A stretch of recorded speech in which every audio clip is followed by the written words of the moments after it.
Who wants to be President of the United States? Only lunatics. Because once you are in that position, you practically lose your humanity. Think of it. You have no private life left. You have Secret Service people around you all the time. You are constantly on the phone. You are making decisions at every minute. But you've got power. But who wants it, except, as I say, a maniac? And really, nobody should be asked to be in that position. Power must fundamentally be delegated. And good business executives are people who have great skill in delegating power. And they know very well that they must permit the mistakes of their employees, because the cost of not allowing mistakes is simply central vigilance over what everyone does. And that's too heavy a price. That's not what anybody wants, if they've got any sense. Because what happens, if you're in control all the time, you just wear yourself out, or you become utterly bored. So let's then examine our whole enterprise from the point of view of gaining power. Naturally, you see, this isn't an open and shut thing. We want some power. We want some energy. We want some control. Because by exercising that, you know you're here. You realize your own existence by being able to shift some things around and not being able to shift other things around. If you can shift everything around, what happens to you? It's the contrast, the play between these two that creates a realization of existence. Realization of existence always comes at, as it were, the junction of apparently opposed forces. So I push you and you push me, and we know we're there. I like to wrestle with you, as it were. And so we have a realization, each one of us, of our existence. But if in a wrestling match, or any kind of game, I win all the time, I start thinking I'm going to look for some other kind of game. Supposing I'm such a super colossal chess champion that I can beat everybody. I have no opponents. And chess becomes boring. So the problem then in control is simply this: that complete control involves complete knowledge of the future, and this in turn converts the future into the past as something that has already happened, because the definition of something that has happened is that you know it through and through. You know it already. And it's over with. You've had it.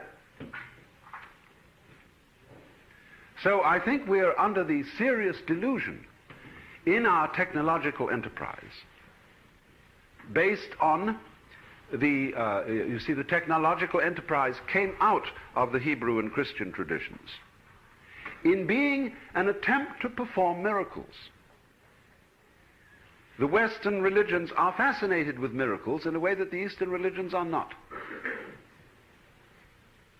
It is of the utmost importance to Catholic belief that Jesus rose bodily from the dead, triumphed over death completely.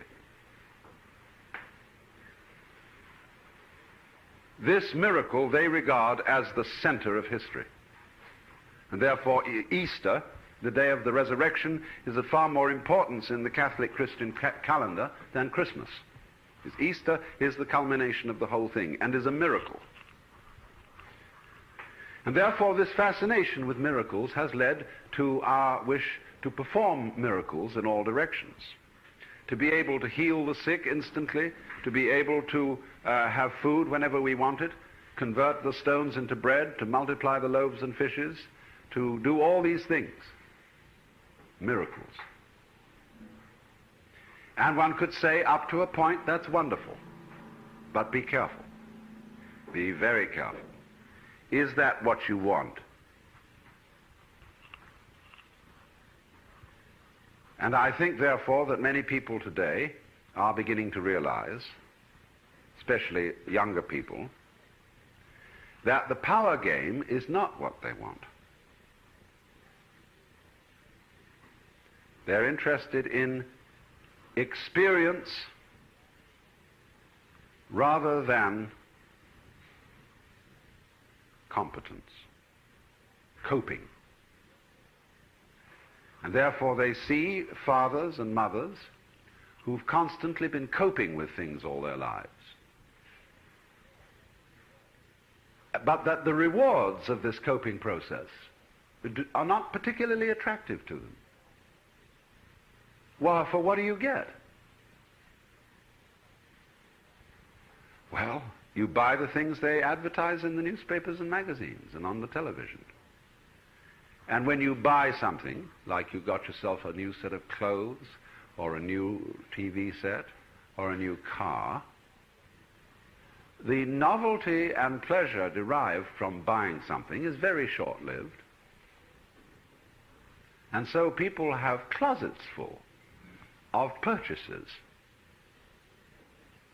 which they put away and often never use or look at again. There are many women who every day drive into San Francisco in order to do shopping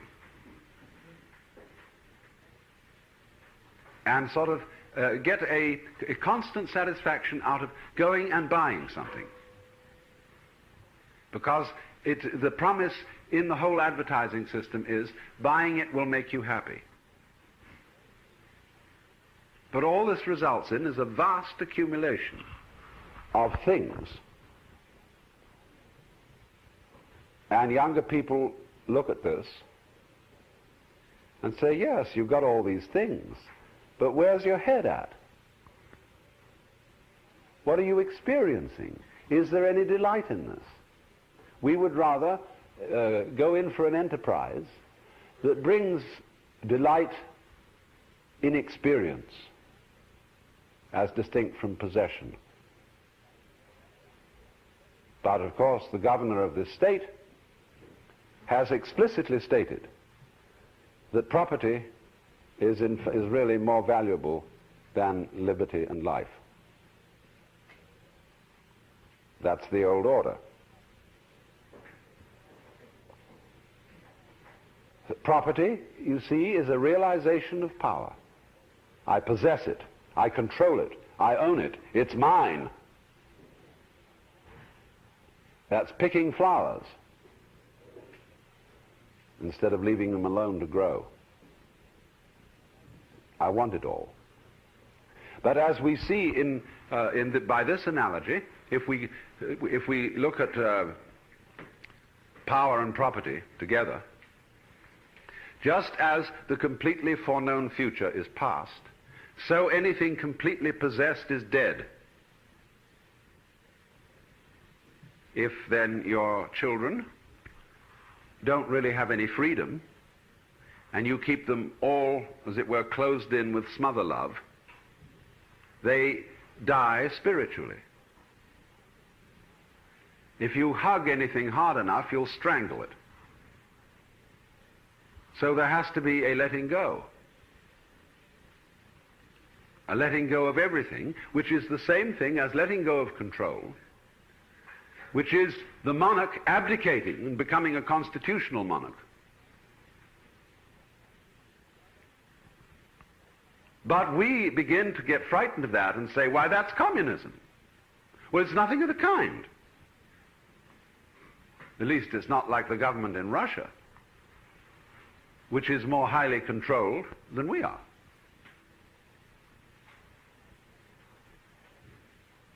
It's something else altogether. I don't know what it is, but I don't know of any political system which corresponds to this attitude. Mutual trust, letting go. We may get to a state of affairs where everything is for free. and there's no money involved in anything at all, you'd find that would probably work. At least it'd work as well as this mess.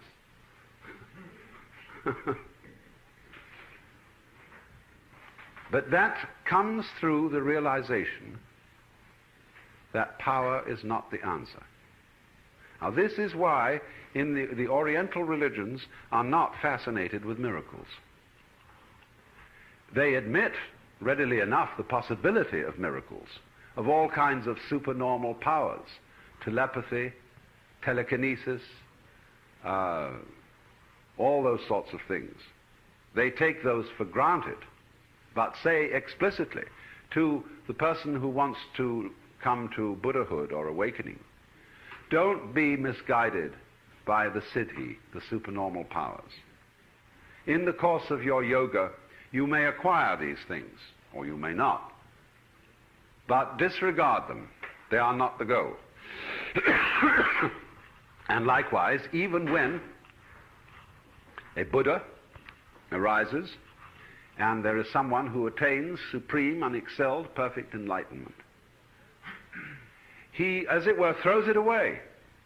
When the Zen master Joshu was asked the question, what do you say to someone who comes to you with nothing? He said, throw it away. He was asked again, is the point to have no idea? He said, get rid of the idea of no idea. So therefore, one who realizes the point of the universe, which is liberation, the Buddha turns into a bodhisattva. That is to say, one who comes back into the domain of everyday life, the samsara, the wheel. And he works for the liberation of all other beings, which of course is an infinite task. You will never get to the end of it. But he comes back into it because he sees that power wasn't the point.